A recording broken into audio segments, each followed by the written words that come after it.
अपने ਜਿਹੜੇ ਕਿ ਮਲਟੀ ਲੈਵਲ ਕਾਰ ਪਾਰਕਿੰਗ ਜਿਹੜੀ ਕਿ ਮਾਲ ਰੋਡ ਤੇ ਉੱਪਰ ਬਣੀ ਹੈ ਤੇ ਆਪਣੀ ਮਾਲ ਰੋਡ ਦੀ ਪਾਰਕਿੰਗ ਤੇ ਬਾਕੀ ਬਾਜ਼ਾਰ ਵਿੱਚ ਜਿਹੜੀ ਕਿ ਨਾਰਮਲ ਆਪਾਂ ਨੇ ਦੇਖਿਆ ਕਿ ਟ੍ਰੈਫਿਕ ਦੀ ਸਮੱਸਿਆ ਨੂੰ ਨਜਿੱਠਣ ਲਈ ਅਸੀਂ ਇੱਕ ਪਲਾਨ ਬਣਾਇਆ ਸੀਗਾ। ਉਸ ਦਾ ਟੀਚਾ ਸਭ ਤੋਂ ਪਹਿਲਾ ਟੀਚਾ ਸੀਗਾ ਕਿ ਸ਼ਹਿਰ ਨੂੰ ਜਿਹੜੀ ਵੱਧ ਰਹੀ ਟ੍ਰੈਫਿਕ ਹੈ, ਰੈਗੂਲਰ ਇਸ਼ੂਜ਼ ਜਿਹੜੇ ਆ ਰਹੇ ਹੈ, ਲੋਕਾਂ ਨੂੰ ਗੱਡੀ ਖੜੀ ਨਾ ਕਰਨ ਦੀ ਜਗ੍ਹਾ ਹੈਗੀ, ਉਸ ਨੂੰ ਧਿਆਨ ਵਿੱਚ ਰੱਖਦੇ ਹੋਏ 2021 ਵਿੱਚ ਜਦੋਂ ਇਹ ਹਾਊਸ ਆਇਆ ਤੇ ਸਭ ਤੋਂ ਪਹਿਲਾਂ ਇਹਨਾਂ ਨੇ ਵੱਡਾ ਪ੍ਰੋਜੈਕਟ ਇਹੀ ਚੱਕਿਆ ਸੀਗਾ ਕਿ ਮਲਟੀ ਲੈਵਲ ਕਾਰ ਪਾਰਕਿੰਗ ਸ਼ਹਿਰ ਵਿੱਚ ਬਣਾਈ ਜਾਵੇ। ਸ਼ਹਿਰ ਦੇ ਪ੍ਰੋਮਿਨੈਂਟ ਜਗ੍ਹਾ, ਸਕੂਲ ਦੀ ਜਗ੍ਹਾ ਲੈ ਕੇ ਇਹ ਪਾਰਕਿੰਗ ਬਣਾਈ ਗਈ ਹੈ। ਤਕਰੀਬਨ 29 ਕਰੋੜ ਦੀ ਲਾਗਤ ਤੇ ਇਹ ਪਾਰਕਿੰਗ ਬਣੀ ਹੈ ਤੇ ਇੱਕ ਮਤਲਬ ਇੱਕ ਬਹੁ ਮੰਜ਼ਿਲਾ ਪਾਰਕਿੰਗ ਜਿਹਦੇ ਵਿੱਚ ਬੇਸਮੈਂਟ ਮਿਲਾ ਕੇ 5 ਤੋਂ 5 ਲੈਵਲਸ ਇਹਦੇ ਵਿੱਚ ਹੈਗੇ, ਜਿਹਦੀ 450 ਪਲੱਸ ਕੈਪੈਸਿਟੀ ਹੈ ਗੱਡੀ ਖੜੀ ਕਰਨ ਦੀ। ਇਸ ਦੇ ਵਿੱਚ ਇੱਕ ਪਹਿਲਾਂ ਅਸੀਂ ਟੀਚਾ ਰੱਖਿਆ ਸੀਗਾ ਕਿ ਇਸ ਨੂੰ ਇੱਕ ਪ੍ਰੋਪਰ ਤਰੀਕੇ ਨਾਲ ਇੰਟਰਨੈਸ਼ਨਲ ਲੈਵਲ ਤੇ ਜਿਵੇਂ ਕਿ ਪਾਰਕਿੰਗ ਚੱਲਦੀ ਆ ਉਹਨੂੰ ਉਸ ਤਰੀਕੇ ਨਾਲ ਅਸੀਂ ਚਲਾਈਏ, ਜਿਸ ਦੇ ਕਰਕੇ ਇੱਕ ਏਜੰਡਾ ਹਾਊਸ ਵਿੱਚ ਲੈ ਕੇ ਆਇਆ ਗਿਆ ਕਿ ਇਸ ਪਾਰਕਿੰਗ ਨੂੰ ਤੇ ਨਾਲ ਲੱਗਦੀ ਮਾਲ ਰੋਡ ਨੂੰ ਪੇਡ ਪਾਰਕਿੰਗ ਦੇ ਤੌਰ ਤੇ ਯੂਜ਼ ਕੀਤਾ ਜਾਏ ਤਾਂ ਕਿ ਲੋਕਾਂ ਨੂੰ ਸੁਵਿਧਾ ਵੀ ਹੋ ਸਕੇ, ਨਾਲ ਹੀ ਇਹਦੀ ਮੇਨਟੇਨੈਂਸ ਵਾਸਤੇ ਜਿੰਨਾ ਖਰਚ ਆਪਾਂ ਨੂੰ ਆਣਾ ਹੈ ਉਸ ਦੇ ਖਰਚ ਦੇ ਮੁਤਾਬਿਕ ਸਾਨੂੰ ਇੱਕ ਪੈਸਾ ਵੀ ਆ ਸਕੇ ਕਿ ਰੈਗੂਲਰ ਜਨਰਲ ਮੇਨਟੇਨੈਂਸ ਇਤਨੇ ਵੱਡੇ ਪ੍ਰੋਜੈਕਟ ਦੀ ਉਹ ਵੀ 50-60 ਲੱਖ ਰੁਪਏ ਐਂਟੇਲ ਕਰਦੀ ਐਨੂਅਲੀ। तो उसके वास्ते ताकि ये है जिसनों ध्यान विच रखते हुए असी टेंडर कॉल किया। टेंडर सानू एक बहुत उत्साहित तरीके नाल 4 मैंबरां ने टेंडर विच पार्टिसिपेट किया ते टेंडर तो बाद ये उन्होंने काम दिता गया। इस दे विच उन्होंने पार्किंग मैनेजमेंट दा पूरा काम दिता गया। पार्किंग मैनेजमेंट सिर्फ ये नहीं हुंदा कि आपां सिर्फ पार्किंग दे विच गड्डियां लगाणियां या होर किते गड्डियां लगाणियां, उन्होंने लोकां नूं प्रेरित भी करना पार्किंग दे विच लगाण वास्ते ते ਜਿਹੜੇ ਲੋਕੀ ਰੂਲ ਫੋਲੋ ਕਰਦੇ ਹੈ ਉਹਨਾਂ ਨੂੰ ਪ੍ਰੇਰਿਤ ਕਰਨਾ ਤੇ ਜਿਹੜੇ ਲੋਕੀ ਰੂਲ ਨੂੰ ਅਵੋਇਡ ਕਰਦੇ ਹੈ ਜਾਂ ਉਸ ਰੂਲ ਨੂੰ ਵਾਇਲੇਟ ਕਰਦੇ ਹੈ ਉਹਨਾਂ ਨੂੰ ਇੱਕ ਪੈਨਲਟੀ ਦੇ ਤੌਰ ਤੇ ਚਲਾਨਿੰਗ ਸਿਸਟਮ ਵੀ ਕੀਤਾ। ਐਂਡ ਇਹ ਸਾਰਾ ਕਿਉਂਕਿ ਸਾਡੇ ਕੋਲ ਮੈਨ ਪਾਵਰ ਦੀ ਕਮੀ ਹੋਣ ਕਰਕੇ, ਟ੍ਰੈਫਿਕ ਪੁਲਿਸ ਦੇ ਕੋਲ ਵੀ ਮੈਨ ਪਾਵਰ ਲਿਮਿਟਡ ਹੋਣ ਕਰਕੇ ਇਹ ਸਾਰਾ ਕੰਮ ਜਿਹੜਾ ਕਿ ਪਾਰਕਿੰਗ ਮੈਨੇਜਮੈਂਟ ਦਾ ਕੰਮ ਕੰਟਰੈਕਟ ਰਾਹੀਂ ਅਸੀਂ ਬਿਡ ਆਊਟ ਕੀਤਾ। ਇਸ ਦੇ ਵਿੱਚ ਸਾਡੀ ਉਸ ਦੇ ਸਹਿਯੋਗ ਨਾਲ ਅਸੀਂ ਇਹ ਪਾਰਕਿੰਗ ਮੈਨੇਜ ਕਰਾਂਗੇ। ਇਸ ਦੇ ਬਾਅਦ ਆਪਾਂ ਨੂੰ ਜਿਵੇਂ ਕਿ ਸਾਰਿਆਂ ਨੂੰ ਪਤਾ ਹੈ ਕਿ ਸ਼ਹਿਰ ਦੇ ਵਿੱਚ ਕਈ ਵਪਾਰ ਮੰਡਲ ਔਰ ਐਸੋਸੀਏਸ਼ਨਸ ਵੱਲੋਂ ਸਾਨੂੰ ਬੇਨਤੀਆਂ ਆਈਆਂ ਕਿ ਇੱਕ ਲੋਕਾਂ ਵਿੱਚ ਇੱਕ ਕਨਫਿਊਜ਼ਨ ਹੈ ਕਿ ਤੁਸੀਂ ਕਿਸੇ ਜਗ੍ਹਾ ਤੇ ਅਸੀਂ ਪੇਡ ਪਾਰਕਿੰਗ ਰੱਖੀ ਹੋਈ ਹੈ ਔਨ ਸਪੌਟ ਜਿਵੇਂ ਕਿ ਮਾਲ ਰੋਡ ਦੇ ਵਿੱਚ, ਔਰ ਕੁਝ ਜਗ੍ਹਾ ਤੇ ਅਨਪੇਡ ਪਾਰਕਿੰਗ ਨਹੀਂ ਹੈ।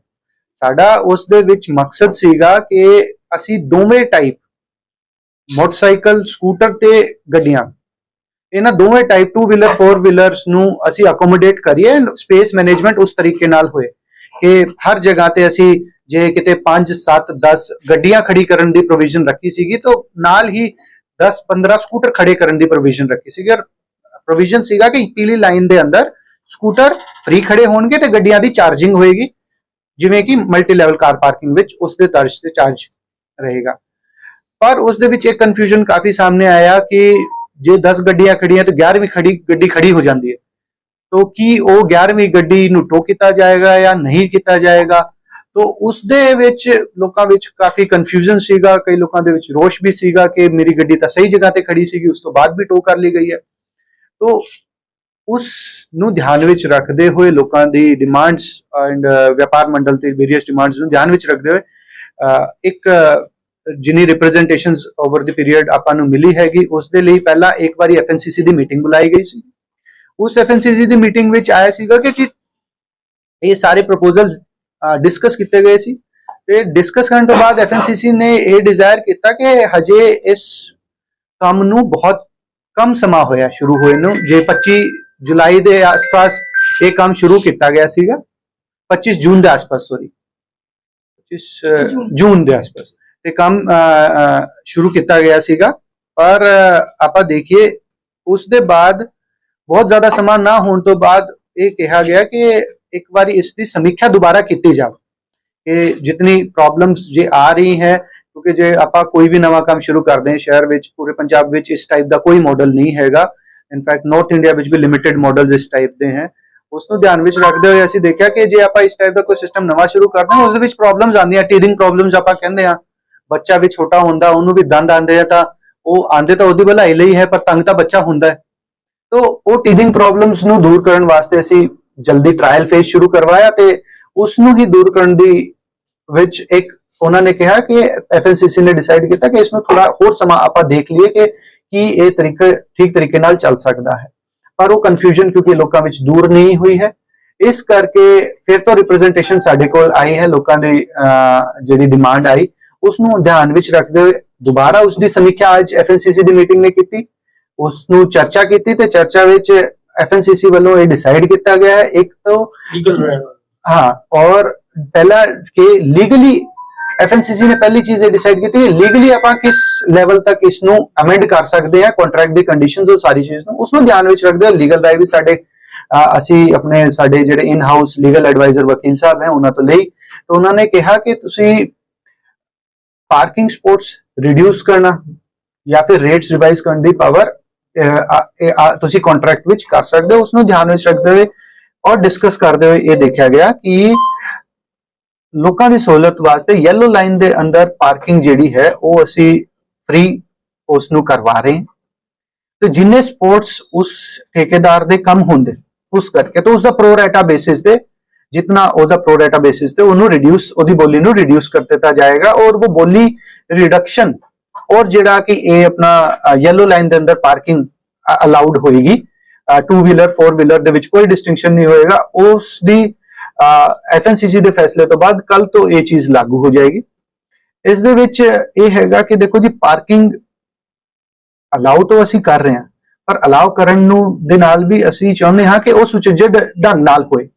ਜੇ ਆਪਾਂ ਯੈਲੋ ਲਾਈਨ ਦੇ ਅੰਦਰ ਪਾਰਕਿੰਗ ਅਲਾਉ ਕਰਦੇ ਹਾਂ ਤੇ ਜੇ ਕੋਈ ਗੱਡੀ ਪਾਰਕ ਕਰਕੇ ਫੁੱਟਪਾਥ ਤੇ ਚੜਾ ਦਿੰਦਾ ਤੇ ਉਹ ਚੀਜ਼ आम पैदल चलन वाले यात्रियों ਲਈ या कोई बाजार ਵਿੱਚ ਆਦਾ ਪਰਸਨ ਉਹਦੇ ਲਈ ਇੱਕ ਇੰਪੈਕਟ ਕਰਦੀ ਹੈ, ਉਹਦੀ ਫ੍ਰੀ ਮੋਬਿਲਿਟੀ ਖਤਮ ਕਰਦੀ ਹੈ। ਪਾਰਕਿੰਗ ਦਾ ਸਿਰਫ ਇਹ ਸੜਕਾਂ ਸਿਰਫ ਗੱਡੀ ਚੱਲਣ ਵਾਸਤੇ ਨਹੀਂ, ਪੈਦਲ ਚੱਲਣ ਵਾਲੇ ਬੰਦਿਆਂ ਵਾਸਤੇ ਵੀ ਹੈਗੀ। ਤਾਂ ਉਸ ਨੂੰ ਵੀ ਧਿਆਨ ਵਿੱਚ ਰੱਖਦੇ ਹੋ ਅਸੀਂ ਕੁਝ ਕੰਡੀਸ਼ਨਸ ਬਣਾਈ ਹੈ ਕਿ ਜਿਵੇਂ ਕਿ ਕੋਈ ਵੀ ਗੱਡੀ ਜੇ ਪਾਰਕ ਕਰਨੀ ਹੈ येलो ਲਾਈਨ ਦੇ ਅੰਦਰ, ਪਹਿਲੀ ਉਸ ਦੀ ਕੰਡੀਸ਼ਨ ਹੈ ਕਿ ਗੱਡੀ का कोई भी टायर किसी भी तरीके फुटपाथ के उपर ना चढ़ा हो। दूजी कंडीशन ओदे विच ये रखी है कि कोई भी गड्डी दा एक तो वध टायर येलो लाइन तो बाहर ना हो। गड्डी कई बार सीधी खड़ी होंदी, कई बार टेढ़ी खड़ी होंदी है, तो एक रियायत के तौर पे कि एक टायर तुहाडा बाहर हो सकता है क्योंकि स्पेस ते कंस्ट्रेंट करके, पर दो टायर तो वध नहीं हो सकता। लोकां नूं असीं यही गुजारिश करदे हां कि जिथे जिस स्पेस तुहाडे कोल एप्रोप्रिएट है उस स्पेस ਨੂੰ ਯੂਟਿਲਾਈਜ਼ ਕਰਦੇ ਹੋਏ ਆਪਣੀ ਗੱਡੀਆਂ ਪਾਰਕ ਕਰਨ। ਜਿਵੇਂ ਕਿ ਤੁਸੀਂ ਕਹਿ ਰਹੇ ਹੋ ਦੇਖਦੇ ਹੋ ਕਿ ਮੋਟਰਸਾਈਕਲ ਦੀ ਖੜੀ ਕਰਨ ਦੀ ਜਗ੍ਹਾ ਤੇ ਗੱਡੀ ਖੜੀ ਹੋ ਜਾਂਦੀ, ਉਹ ਵੀ ਇੱਕ ਟ੍ਰੈਫਿਕ ਨੂੰ ਬਾਧਾ ਕਰਦੀ ਹੈ। ਛੋਟੀ ਗੱਡੀ ਖੜੀ ਜਿੱਥੇ ਕਿ 3.5-4 ਮੀਟਰ ਦੀ ਕੋਈ ਮਾਰੂਤੀ ਗੱਡੀ ਖੜੀ ਕਰਨ ਦੀ ਜਗ੍ਹਾ ਤੇ ਕੋਈ ਵੱਡੀ ਫੋਰਚੂਨਰ ਇਨੋਵਾ ਗੱਡੀ ਖੜੀ ਹੋ ਜਾਂਦੀ ਹੈ ਜਿਹੜੀ ਕਿ 5-5 ਮੀਟਰ ਲੰਬੀ ਹੈ, ਉਹ ਵੀ ਟ੍ਰੈਫਿਕ ਦੀ ਵਾਇਲੇਸ਼ਨ ਟ੍ਰੈਫਿਕ ਦੇ ਵਿੱਚ एक अड़चन पैदा कर रही है। तो इस ध्यान में रखते लोगों को असी एक हदायत करते हैं कि गड्डी जे तुसी येलो लाइन के अंदर खड़ी कर रहे हो तो उसनू ठीक तरीके नाल खड़ी की जाए। पैदल चलन वालियां नू या बाकी रोड के उपर चलन वाले लोगों नू इस दे विच कोई तुहाडी गड्डी खड़ी करन करके कोई प्रॉब्लम ना आए। और नाल ही असी ठेकेदार नू भी यही इंस्ट्रक्शंस जारी कर रहे हैं कि येलो लाइन के अंदर गड्डी खड़ी है पर वो ठीक तरीके नाल खड़ी होए ताकि पैदल चलन वाले व्यक्तियां या रोड ते चलन वाले बंदियां ते ऊपर कोई किसी टाइप दी ये ना प्रॉब्लम क्रिएट होए कि जिथे जगह नहीं हैगी वड्डी गड्डी खड़ी करन दी वो अपनी डेजिग्नेटेड पार्किंग विच लगा के आए। इस दे नाल ही साडा मंतव है, अगेन साडा मंतव में भी कई जगह पे पोर्ट्रे होया है कि कॉरपोरेशन इस चीज़ तो पैसा कमाना चाहती है या कॉरपोरेशन इस चीज़ तो एक मॉनिटरी बेनिफिट या फिर लोगों को परेशान करके लेना चाहती है। इस दे विच साडा कोई कॉरपोरेशन दा, साडे हाउस दा या FNCC मैंबर्स दा किसी दा कोई इस दे विच इस टाइप दा कोई मकसद नहीं हैगा। साडा मेन मकसद ये है कि पहली गल कि शहर दे विच ट्रैफिक मैनेजमेंट प्रॉपर होए। दूजा जिहड़ी सरकार दी ग्रांट 30 करोड़ के आसपास की ग्रांट दे विच ये बिल्डिंग बनी है तो ਇਹਦਾ ਜੇ ਆਪਾਂ ਮਾਰਕੀਟ ਮੁੱਲ ਲਈਏ ਤਾਂ 150 ਕਰੋੜ ਦੀ करीबन वैल्यूएबल लैंड ਦੇ ਉੱਪਰ ਇਹ ਬਿਲਡਿੰਗ ਬਣਾਈ ਗਈ ਹੈ। ਤਾਂ ਉਸ ਨੂੰ ਠੀਕ ਤਰੀਕੇ ਨਾਲ ਚਲਾਉਣ ਵਾਸਤੇ ਜਿਹੜਾ 50-60 ਲੱਖ ਰੁਪਏ ਖਰਚਾ ਆਂਦਾ ਹੈ ਉਸ ਨੂੰ ਧਿਆਨ ਵਿੱਚ ਰੱਖਦੇ ਹੋਏ ਇਹਦੀ repair maintenance and over the years ਆਪਾਂ ਨੇ ਬਣਾਈ ਹੈ 25 ਸਾਲ ਵਾਸਤੇ। तो जे ਆਪਾਂ ਇਸ ਨੂੰ ਠੀਕ ਤਰੀਕੇ ਨਹੀਂ ਚਲਾਉਂਦੇ ਤਾਂ ਔਰ ਕੋਈ ਬਿਲਡਿੰਗ ਜੇ 2 ਸਾਲ ਵਿੱਚ ਹੀ ਖੰਡਰ ਹੋ ਜਾਂਦੀ ਹੈ तो ਇਸ ਨੂੰ ਨੈਗੇਟਿਵ ਅਨਸਰਾਂ ਦੇ ਉੱਤੇ ਜਾਂ ਫਿਰ ਕੋਈ ਗਲਤ ਲੋਕਾਂ ਦੇ ਯੂਜ਼ ਵਾਸਤੇ ਇਸ ਨੂੰ ਨਾ ਡਿਸਯੂਜ਼ ਤੇ ਜੇ ਆਪਾਂ ਕਰਦੇ ਹਾਂ ਤਾਂ ਡਿਸਯੂਜ਼ ਕਿਸੇ ਵੀ ਬਿਲਡਿੰਗ ਦਾ ਹੁੰਦਾ। ਤੁਸੀਂ ਸਾਰਿਆਂ ਨੂੰ ਪਤਾ ਹੈ ਕਿ ਗਵਰਨਮੈਂਟ ਪ੍ਰੋਜੈਕਟਸ ਬਣ ਜਾਂਦੇ ਆ ਪਰ ਉਹਦੀ ਸਾਂਭ ਸੰਭਾਲ ਨਹੀਂ ਹੁੰਦੀ, ਇਸ ਕਰਕੇ ਜ਼ਿਆਦਾ ਦਿੱਕਤਾਂ ਆਉਂਦੀਆਂ, ਖੰਡਰ ਹੋ ਜਾਂਦੀਆਂ ਬਿਲਡਿੰਗਾਂ, ਉਹਨਾਂ ਦੀ ਪ੍ਰੋਪਰ ਯੂਸੇਜ ਨਹੀਂ ਹੁੰਦੀ। ਉਸ ਨੂੰ ਅਵੋਇਡ ਕਰਨ ਵਾਸਤੇ ਅਸੀਂ FNCC ਨੇ ਕੀਤਾ ਹੈ ਕਿ ਕੰਟਰੈਕਟ ਇਹੀ ਕੰਟੀਨਿਊ ਰਹੇ ਐਂਡ ਇਸ ਦੇ ਵਿੱਚ ਜਿੰਨੀ ਤਬਦੀਲੀ ਲੀਗਲੀ ਅਸੀਂ ਕਰ ਸਕਦੇ ਹਾਂ ਉਸ ਨੂੰ ਕਰਾਂਗੇ। ਇਸ ਦੇ ਨਾਲ ਹੀ ਹੈ ਕਿ ਕੰਟਰੈਕਟਰ ਰੋਂਗਲੀ ਪਾਰਕਡ ਯੈਲੋ ਲਾਈਨ ਦੇ ਅੰਦਰ ਵਾਲੇ ਵਹੀਕਲਸ ਜੋ ਕਿ ਸਪੈਸੀਫਿਕਲੀ ਅਸੀਂ ਡਿਨੋਟ ਤੁਹਾਨੂੰ ਦੱਸਿਆ ਵੀ ਤੇ ਉਹਦੇ ਸੰਬੰਧਿਤ ਇਨਫੋਰਮੇਟਿਵ ਪੋਸਟਰਸ ਵੀ ਅਸੀਂ ਕੱਲ ਤੱਕ ਸ਼ਹਿਰ ਵਿੱਚ ਲਗਵਾ ਦਵਾਂਗੇ ਤਾਂ ਕਿ ਲੋਕਾਂ ਨੂੰ ਇੱਕ ਇਨਫੋਰਮੇਸ਼ਨ ਰਹੇ ਕਿ ਕਿਵੇਂ ਗੱਡੀ ਤੁਸੀਂ ਪ੍ਰੋਪਰਲੀ ਪਾਰਕ ਕਰਨੀ ਹੈ। ਤੇ येलो लाइन तो बाहर कोई भी 2 पहिया 4 पहिया वाहन, कोई बंद वाहन 2 पहिया 4 पहिया बंद वाहन कोई खड़ा है या कोई बंद रेहड़ी खड़ी है या कोई बंद व्हीकल खड़ा है तो उसनू भी अकॉर्डिंगली टोइंग करके उसनू मल्टी लेवल कार पार्किंग विच किया जाए तो ਉਹਦੇ ਜਿਹੜੇ ਕੰਟਰੈਕਟ ਦੇ ਬਾਕੀ ਪ੍ਰੋਵੀਜ਼ਨਸ ਹੈ ਉਹਨਾਂ ਵਿੱਚ ਕੋਈ ਤਬਦੀਲੀ ਇਸ ਦੇ ਵਿੱਚ ਨਹੀਂ ਕੀਤੀ ਗਈ। Thank you. ਸਰ ਹਾਊਸ ਦੇ ਵਿੱਚ FCC ਜਾਂ ਤੁਸੀਂ ਪੈਸਾ ਹੈਗਾ ਇਹਨੂੰ ਹਾਊਸ ਤੇ ਪ੍ਰੂਫ ਕਰਵਾਓਗੇ ਜਾਂ हाउस ਦੇ ਵਿੱਚ ਜੀ ਕਨਫਰਮੇਸ਼ਨ ਲਈ ਜਾਏਗਾ।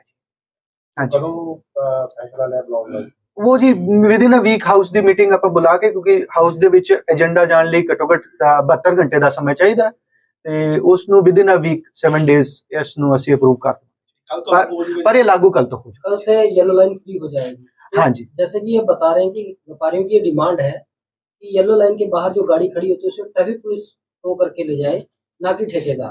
तो क्या वो अपनी जगह पे सही है या नहीं? देखो जी सुझाव तो हर किसी का अपना अपने तरीके से होता है बट आप देखिए कि हमारी ट्रैफिक पुलिस भी अंडर स्टाफ्ड है, हमारी कॉर्पोरेशन भी अंडर स्टाफ्ड है। आप हमारे शहर के बहुत सारे सफाई कर्मचारी ठेके पे कॉन्ट्रेक्चुअल आउटसोर्स्ड वो भी इसी वजह से है कि रिक्वायरमेंट ज्यादा है मैन पावर की बट कर नहीं पा रहे हैं, इसी वजह से एक ये है। तो ये भी आप इसी को मान के चलिए कि एक तरीके का ये कॉन्ट्रैक्ट हमने उसको दिया है कि ये एक हमारी कॉर्पोरेशन की तरफ से करने वाली या ट्रैफिक पुलिस के तरफ से करने वाला जो काम है वो हमने उसको आउटसोर्स किया है। तो आप इसको ऐसे कंसिडर करें। सर जी माल रोड से पार्किंग फ्री रहेगी कि नहीं? पेड पार्किंग अपने नहीं, जो मॉल रोड पे पेड पार्किंग जो पहले थी रोड साइड वो फ्री हो जाएंगी, सभी फ्री हो। हाँ, सिर्फ 2 पार्किंग्स जो अपनी गोल्ड डिगी के सामने एक सिनेमा है उसके सामने 2 पार्किंग है और जो गांधी मार्केट की पार्किंग है वो ब्लॉक पार्किंग है वो पेड रहेंगी। और गांधी मार्केट के ऑपोजिट जो अपनी ऑटो स्टैंड बना है वो लोगों से गुजारिश है कि वो सिर्फ ऑटोज और 2 व्हीलर्स के लिए रखें।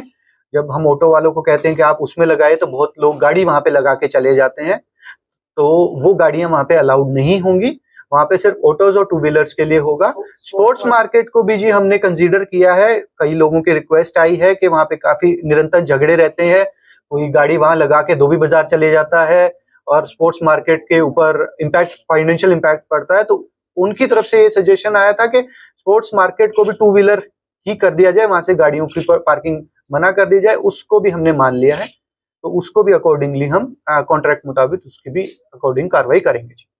सर जो टोटल ਜਿਹੜੇ ਦੇ ਕੋਲੇ ਠੇਕੇਦਾਰ ਕੋਲੇ ਕਿੰਨੀਆਂ ਟੌਪ ਸੀਗੇ ਪਾਰਕਿੰਗ ਦੇ ਸ਼ਹਿਰ ਦੇ ਵਿੱਚ ਤੇ ਹੁਣ ਕਿੰਨੇ ਆਪਾਂ ਜਿਹੜੇ ਉਹਦੇ ਵਿੱਚ ਜੀ ਪਹਿਲਾਂ ਉਹਦੇ ਕੋਲ 150 ਸੀਗੇ, ਹੁਣ ਅਸੀਂ 61 ਸਪੌਟਸ ਉਹਦੇ ਕੋਲ ਰਹਿ ਗਏ ਤੇ ਅੰਦਰ ਵਾਲੀ ਪਾਰਕਿੰਗ ਦੇ ਵਿੱਚ 450 ਜਿਹੜੇ ਉਹਦੇ ਸਪੌਟ ਸੀਗੇ ਉਹ ਨਿਰੰਤਰ ਬਣ ਗਏ। ਠੀਕ ਹੈ, ਉਹਨੂੰ ਕੰਪਨਸੇਟ ਕਰੋਗੇ ਜੀ ਬਿਕੋਜ਼ ਜਿਹੜੇ ਤੁਸੀਂ ਉਹਦੇ ਸੀਗਾ ਨਹੀਂ ਕੰਪਨਸੇਟ ਨਹੀਂ, ਜਦੋਂ ਤੋਂ ਇਹ ਫੈਸਲਾ ਲਾਗੂ ਹੋਏਗਾ ਉਦੋਂ ਤੋਂ ਉਹਦੀ ਵੈਲਿਊ ਜੋ ਹੈ डेली या मंथली जो उन्हें किस्त देनी है वो कंटिन्यू रहेगी। पुराना कोई इससे कॉन्ट्रैक्ट विच पुरानी कंपनसेशन का नहीं है, ये प्रोस्पेक्टिव है, रेट्रोस्पेक्टिव इसका कोई इफेक्ट नहीं है। येलो लाइन के बाहर जो गाड़ी टो करने की ठेकेदार को कौन सा मतलब सिर्फ ये इधर वाला बाजार का ही एरिया रहेगा जैसे कि अमृतसर रोड भी है और भी शहर में? अभी तो जो इस कॉन्ट्रैक्ट में जो स्पेस इसको दिया गया था वो मेंटेन है, अभी इसको है, इसको हमने एक्सटेंड नहीं किया है। जी। उसके लिए ट्रैफिक पुलिस से हमारी डिस्कशंस चल रही हैं एसएसपी साहब के लेवल पे कि इनको एक्सटेंड करना है या उसके लिए कोई नया हमें प्रोविजन लेकर आना है, नया ठेका लेकर आना है कि इसको सिर्फ ये नहीं, कुछ और बाजार है हमारे, अजीत रोड होगी, नामदेव रोड होगी, पावर हाउस रोड होगी, जीटी रोड पे भी कई जगह आ जाता है, अमरीक सिंह रोड भी है। हाँ, तो उसके लिए एक अभी कंसल्टेटिव कमेटी बनी है, वो ट्रैफिक के साथ हमारी कॉर्पोरेशन ट्रैफिक और डिस्ट्रिक्ट एडमिनिस्ट्रेशन उस पर विचार कर, उसको कैसे करना है।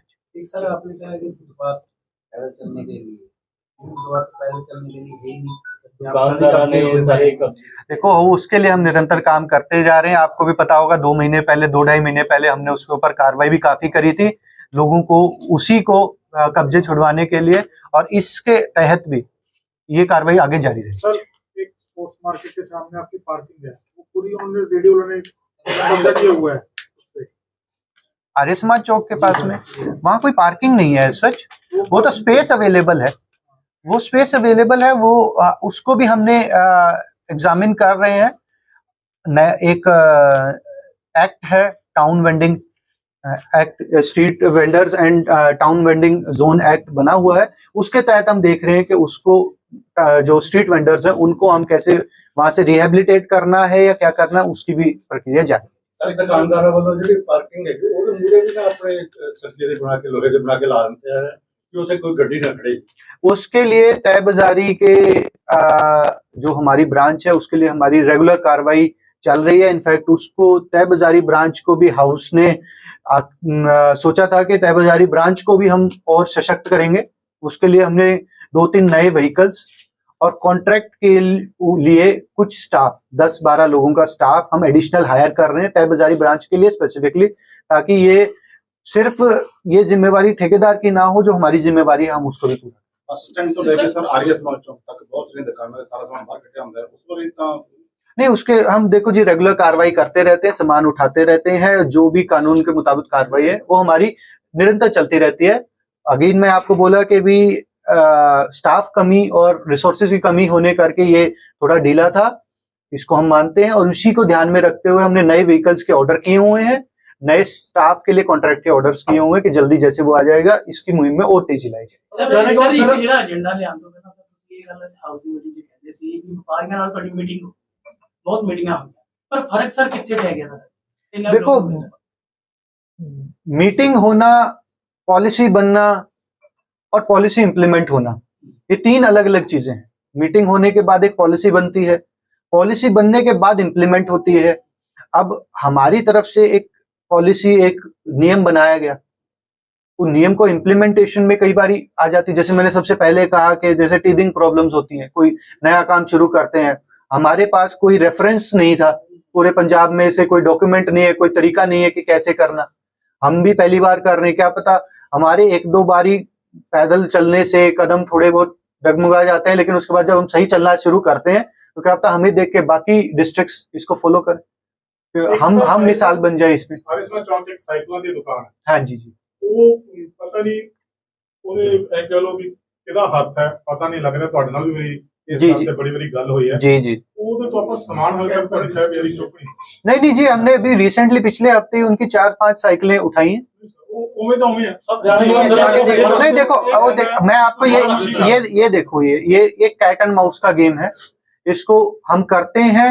वो उनका अभी तक मेरे साथ मेरे ब्रांच सुप्रिटेंडेंट ने अभी बताया, हमने उनका सामान कोई नहीं रिलीज किया है। उनकी टोटल हमारे पास 14 ऐसे आइटम्स आए हुए हैं, टेबल से लेके उनका और सामान, वो हमने एक बार भी रिलीज नहीं किया है। और उनका अगर सामान दोबारा बाहर जाता है तो मैं आपको कह रहा हूँ कि तहबाजारी के हमारे काम, मेरे को लग रहा है कि हमारा सबसे अच्छी ब्रांच जो आज के टाइम में काम तहबाजारी कर रही है पहले के कंपैरिजन में, और उसको और सुदृढ़ बनाने के लिए और अच्छे से काम करने के लिए हमने स्टाफ रिक्विजिशन किया।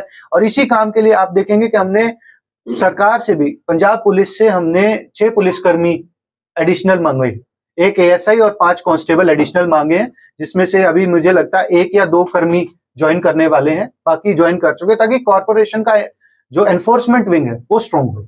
ਸਰ ਜਦੋਂ ਵੀ ਤੁਸੀਂ ਕੈਟ ਐਂਡ ਮਾਊਸ ਦੀ ਗੱਲ ਕੀਤੀ ਹੈ, ਜਦੋਂ ਵੀ ਤੁਹਾਡੇ ਇੱਥੋਂ ਤਹਿਬਾਜ਼ਾਰੀ ਦੇ ਬੰਦੇ ਨਿਕਲਦੇ ਆ, ਇਨਫੋਰਮ ਉਹਨਾਂ ਨੂੰ ਪਹਿਲਾਂ ਹੋ ਜਾਂਦਾ ਵੀ ਉਹ ਆ ਰਹੇ ਆ, ਉਹ ਪਹਿਲਾਂ ਹੀ ਲੋਕ ਜਿਹੜਾ ਸਮਾਨ ਚੁੱਕ ਲੈਂਦੇ ਆ, ਕੀ ਕਰੋ?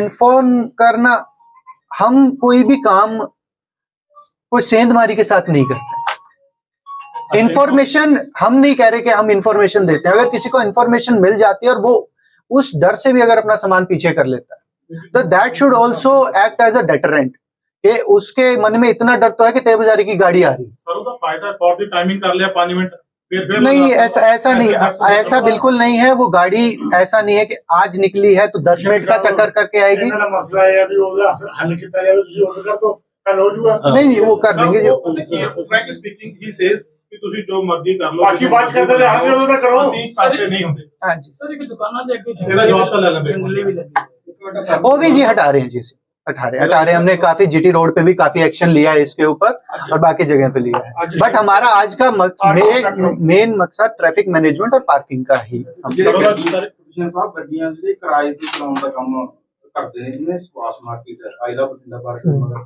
ਉਹ ਗੱਡੀਆਂ ਵੀ ਜੈਲੋ ਲਾਈਨ ਦੇ ਅੰਦਰ ਖੜਨ ਸੀ, ਉਹਨਾਂ ਨੂੰ ਅਥਾਰਟੀ ਹੋਊਗੀ ਕਿ ਉਹਨਾਂ ਨੂੰ? नहीं जी, वो अगेन मैं आपको कह रहा हूँ, जितनी येलो लाइन है उसके अंदर गाड़ियां खड़ी हैं तो उनको हम कुछ नहीं कह रहे हैं। जो गाड़ी ठीक से येलो लाइन के बाहर, चाहे वो टैक्सी व्हीकल हो, चाहे वो पर्सनल व्हीकल हो, चाहे वो शॉपकीपर का व्हीकल हो, उसको टो कर लिया जाए। ਜੈਲੋ ਜਿਹੜੀ 2 ਵੀਲਰ ਦੀ ਹੈ ਜੀ, ਉਹ ਗੱਡੀਆਂ तो टो कर ली जाएगी जी, टो कर ली जाएगी, उसमें कोई दिक्कत नहीं। बहुत ज्यादा